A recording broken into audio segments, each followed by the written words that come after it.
Hello, and welcome back to our podcast.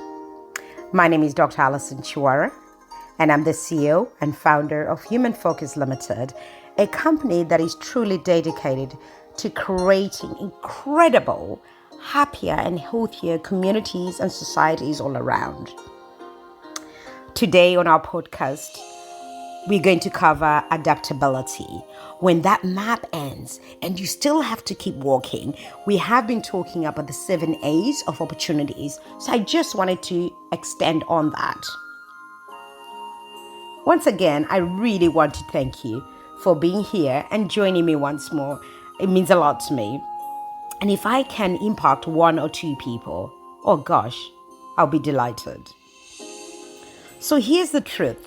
Some of us are loyal to a version of the plan that no longer actually fits the future that we long for. Some of us are building roads that practically lead to nowhere. And some of us are at T-junctions with no signposts and lots of change ahead. Well, today I really want to talk about that. It's about adaptability. And it is the 3rd A in our 7 A's of Attracting Opportunity series. And it's the one that we all think we have until we're forced to actually having to use it and adapt. So one may ask, what is adaptability, Dr. Alison? Well, it's not the strongest of the species that survives, nor the most intelligent, but the one who most responds to change. This was by Charles Darwin. He says it's not the strongest of the species that survives, nor the most intelligent, but the one most responsive to change. Is that you? You see, adaptability is the emotional and cognitive flexibility to pivot when life does. It's not giving up on the goal. Absolutely not.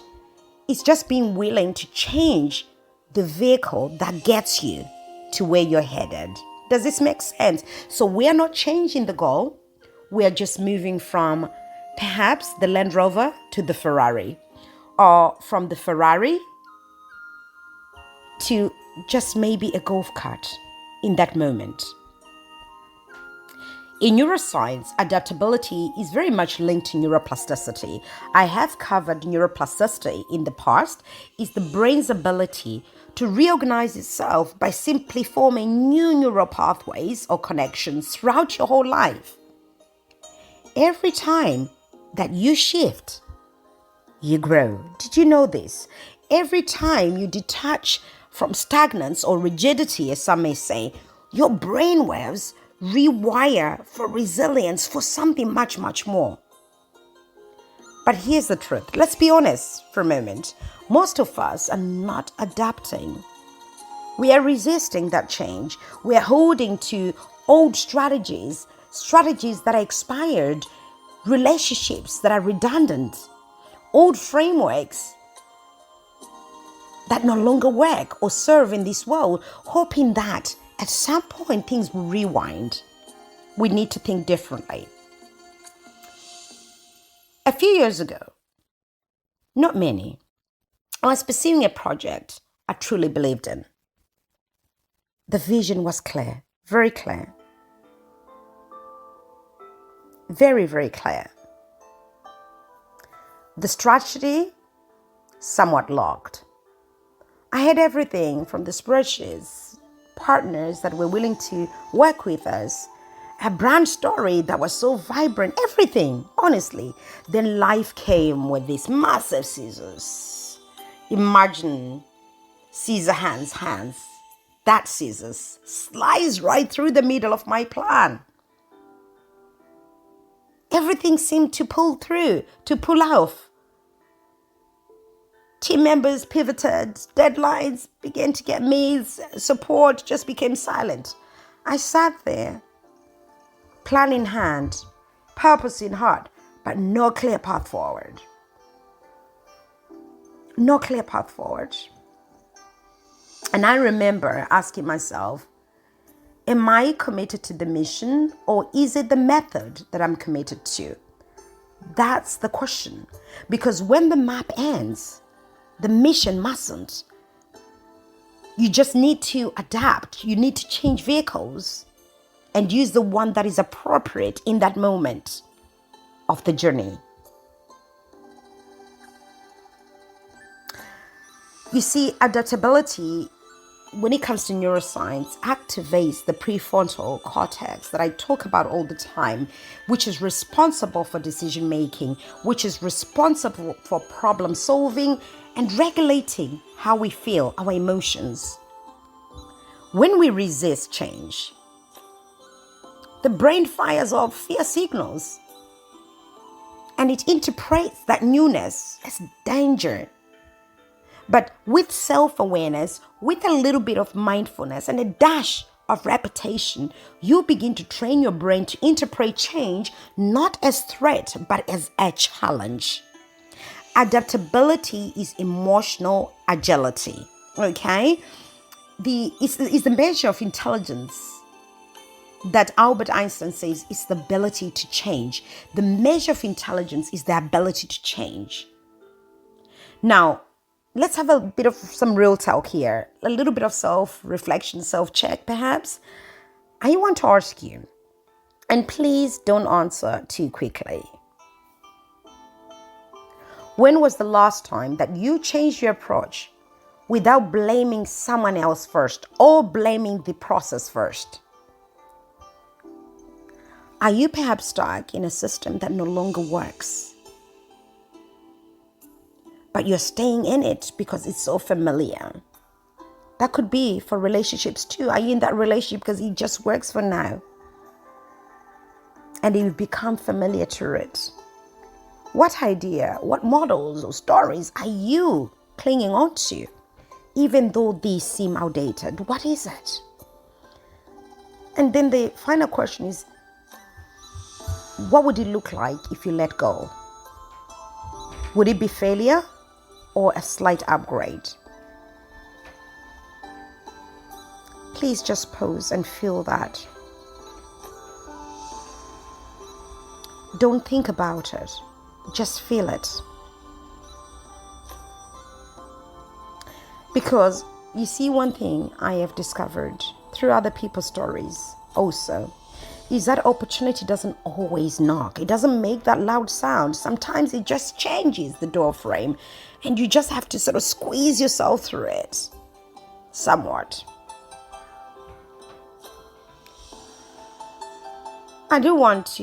I always love to reflect, and I think reflection is a good teacher.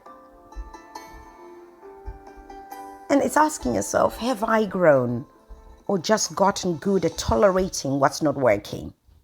Have I normalized dysfunction, calling it structure?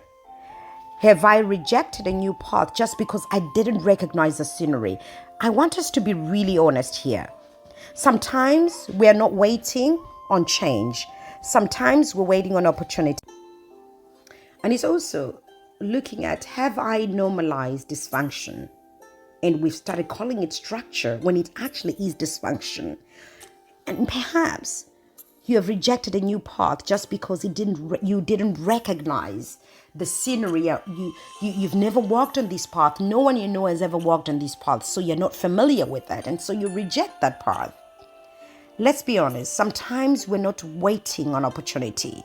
We're waiting for the old way to come back and make us feel comfortable. We have covered previously that comfort and success don't sit in the same room. And sometimes we have to realize that the old way is sometimes gone and gone forever. We have to adapt. You see, adapting and reframing isn't a weakness. It's not plan B either. It's emotional wisdom, actually.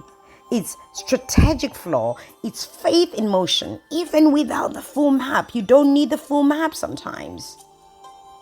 I want us to look at a model for us to be able to move forward. It's called ADAPT, ADAPT.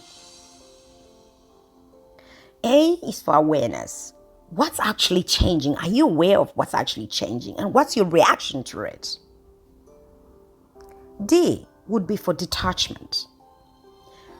Sometimes we have to detach from how we thought it would be or we thought it would happen.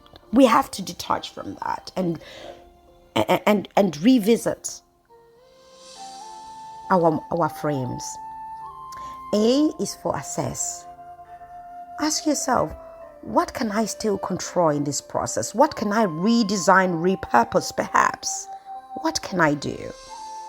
You're assessing based on the situation before you. And P is for pivot.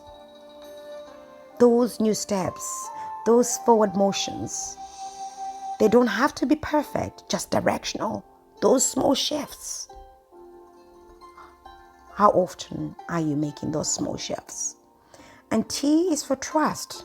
I always say sometimes you have to trust the process, but most importantly is trusting yourself. And yes, trust that even off map, off grid, you are still being guided by something. Okay? And also, sometimes it's understanding that the mountain isn't going to move. We have to figure out ways around it. So I want us to imagine a hiker stuck in a foggy path halfway up and nervous for those of us in Scotland. And the route they planned is gone, completely zero visibility because the fog is too deep. But they have two options. Either they stay still and hope that the fog somewhat clears. Some hikers do that. Or either you think, I'm going to adapt, I'm going to reroute, and I'm going to trust the compass inside me. I have done this hike before. If I go around this way, maybe it'll work. I've heard, maybe I just need to, let me just try and see if there's somewhere else where there's no fog, and I'll walk around the mountain. Maybe that's what we need to do in life. Now, I want to ask you a question. What fog are you stuck in and just waiting to lift? How long can you wait there? And what would happen that instead of waiting and waiting for it to move, you actually moved around it?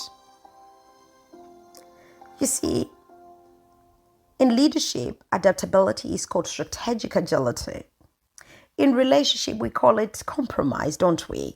And in purpose, it's called resilience. Whether you are in Inverness, near Ben Nevis, you're in Paris or Pretoria, or Harare or Nairobi, life will change. And the map will glitch. I promise you, this is something I can guarantee you. And when it does, what's important is what you do when there's that change. Do you freeze or do you flow? That is the million-dollar question. And in terms of just reflecting, I want to ask you, what's asking for your flexibility right now? Is it your marriage? Is it your work-life balance? Is it your business plan that's asking you for flexibility? Is it your co-peers, your business partners that are looking for flexibility? What are you too attached to?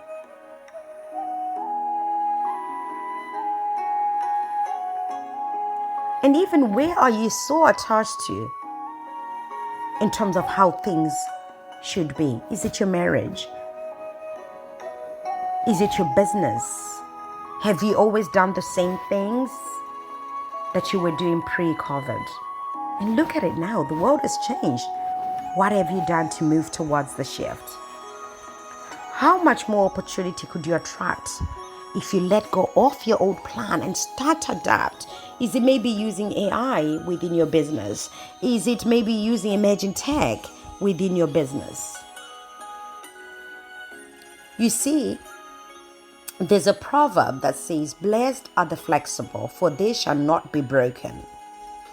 Remember, adaptability is the bridge between who you were and who you are becoming.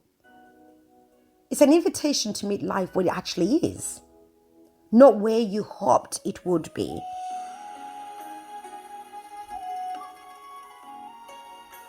or where you even hoped life would stay.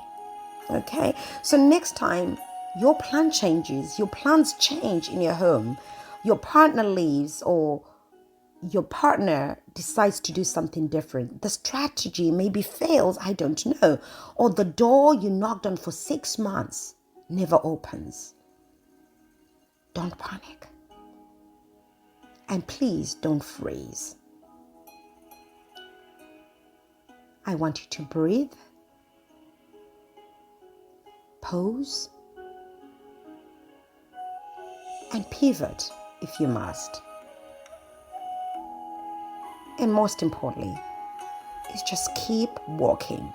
Because even when the map ends, something extraordinary must happen. The mission must continue. So from me to you, from Human Focus Limited to your household, to your community, organization, it's goodbye for now until next Wednesday when we regroup again and continue on our series of the 7 A's of opportunity.